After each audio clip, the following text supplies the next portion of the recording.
बिस्मिल्लाहिर्रहमानिर्रहीम। अस्सलामुअलैकुम। आप देख रहे हैं ताज 92 न्यूज और मैं हूं नाइला भट्टी। शामिल करते हैं आज की हेडलाइन।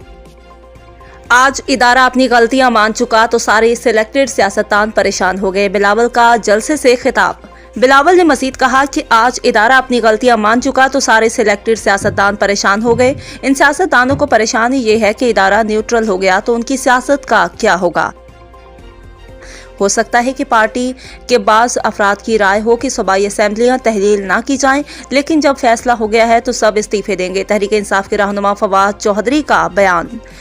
नून लीग की जानिब से पंजाब असेंबली को बचाने के लिए 2 ऑप्शंस इस्तेमाल करने का इम्कान। 1-2 रोज में गवर्नर पंजाब वज़ीर आला परवेज इलाही को एतमाद का वोट लेने का कहेंगे और इसी दिन तहरीक अदम एतमाद भी जमा कराई जाएगी।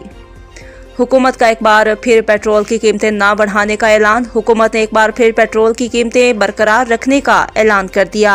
वज़ीर ख़जाना इसहाक डार ने ऐलान किया है कि पेट्रोल और हाई स्पीड डीजल की कीमतें आइंदा 15 रोज के लिए बरकरार रखने का फैसला किया गया है। अब तक के लिए इतना ही। मज़ीद खबरों और अपडेट से बाखबर रहने के लिए देखते रहिए ताज 92 न्यूज।